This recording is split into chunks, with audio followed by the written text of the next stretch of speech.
আপনি কি perfect, are you famous?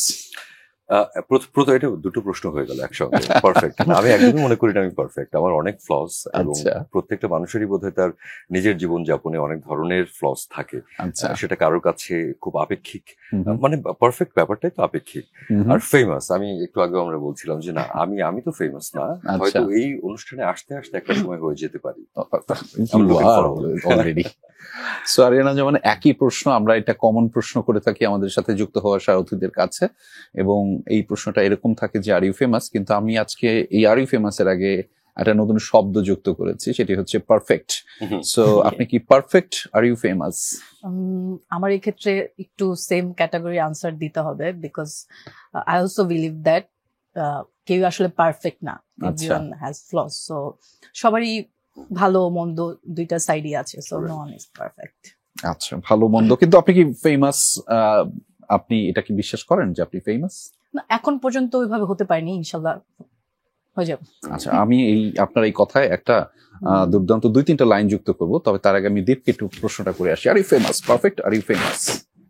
Perfect আমার কাছে মনে হয় যে প্রত্যেকটা মানুষ না যার যার মতো করে পারফেক্ট, আর ফ্লজ আসলে মানুষকে বিউটি করে তোলে। ফ্লজ আসলে মেইন বিউটিটা। আই থিঙ্ক বলিউডের একজন অভিনেত্রী আছে কাজল, ওনার যে নানি, উনি একটা ইন্টারেস্টিং কথা বলতে, যে ওনার বাম চোখটা না ডান চোখটা যেন একটু বাঁকা না কিরকম জানি, ওইটাই ওনার চেহারা সবচেয়ে মানে বিউটিটা বের হয়ে আসে। ওইটাই আমার কাছে মনে হয় যে সবচেয়ে ইম্পর্টেন্ট। আর famous, I think fame depend করে, বাট অতটা না, বাট কিছুটা তো ডেফিনেটলি, অফকোর্স। এবং আপনারা সবাই এত বিনয়ী ভাবে বললেন আপনারা ফেমাস না, ফেমাস না, একটু বিনয়টা আমি নিতে চাই, অফকোর্স নিতে চাই, কিন্তু এখানে একটা মানে আমার সাপ্লিমেন্ট ব্যাপার আছে, সেটা হচ্ছে যে আমরা আসলে এই প্রোগ্রামের শুরুতে একটা ক্লারিফিকেশন দেই যে আমরা বিশ্বাস করতে চাই এই পৃথিবীর প্রত্যেকটা মানুষ আসলে অসাধারণ, এবং সেটা শুধুমাত্র তার কাজের জন্য। কাজটা আসলে দিন শেষে আলাদা করে, এবং আপনি যখন কাজ করেন সেটা যদি ইম্প্যাক্ট ফেলে, সেটা যদি আমাকে হাসায়, সেটা যদি আমাকে কান্না দেয়, তাহলে সেটা কাজ, সেটা আমাকে প্রভাবিত করছে, এবং ওই কাজটা বাংলাদেশের, you are part of Bangladesh, so you are famous.